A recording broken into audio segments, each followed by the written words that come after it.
ED অফিসারদের এক প্রকার পিটিয়ে বেপাত্তা শাহজাহান, আর সেই শাহজাহানকে নিয়ে নতুন বিতর্ক। শেখ শাহজাহানের যাতায়াতের চিহ্ন মুছে ফেলা হলো ধামাখালির বিলাসবহুল এক হোটেল থেকে। শুক্রবার ইডি অভিযানের পর থেকে যে হোটেল পরিত্যক্ত সম্পত্তিতে পরিণত হয়ে গিয়েছে। অভিযানের পরই কেন বন্ধ হয়ে গেল হোটেল, এ প্রশ্ন উঠছে।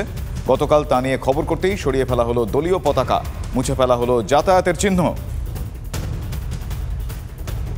প্রশ্ন উঠছে, শাহজাহানকে ঝেড়ে ফেলছে তৃণমূল। হোটেলের সঙ্গে শাহজাহানের যোগ অস্বীকার করেছেন ভাই আলমগীর।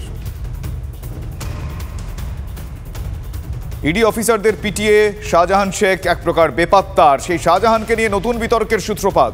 শেখ শাহজাহানের যাতায়াতের চিহ্ন মুছে ফেলা হলো ধামাখালির বিলাসবহুল হোটেল থেকে। শুক্রবার ইডি অভিযানের পর থেকে যে হোটেল পরিত্যক্ত সম্পত্তিতে পরিণত হয়েছে। অভিযানের পরপরই কেন বন্ধ হয়ে গেল হোটেল, গতকাল তা নিয়ে খবর করতেই সরিয়ে ফেলা হলো দলীয় পতাকা, মুছে ফেলা হলো যাতায়াতের চিহ্ন।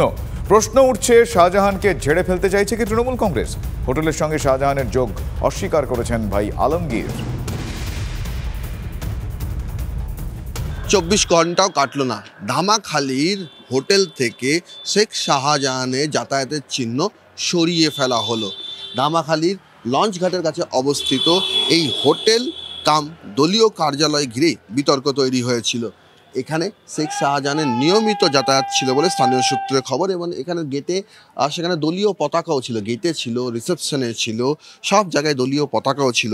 তারপর থেকে শেখ শাহজাহান শুক্রবার দিন ইডি অভিযানের পর থেকে যখন থেকে তিনি বেপাত্তা হয়ে গেছেন, তারপর থেকে এই হোটেলও তালা পড়ে গিয়েছে। সেই হোটেলের ছবি সামনে আসার পর দলীয় যে পতাকাটা সরিয়ে ফেলা হলো, হোটেলের গেট এখন তালা দিয়ে দেওয়া হয়েছে। ফলে বোঝাই যাচ্ছে যে শেখ শাহজাহানকে নিয়ে অস্বস্তি বহাল রয়েছে এলাকায়। ক্যামেরায় অমিত দাসের সঙ্গে শরৎ দত্ত, টিভি 9 বাংলা, ধামাখালি।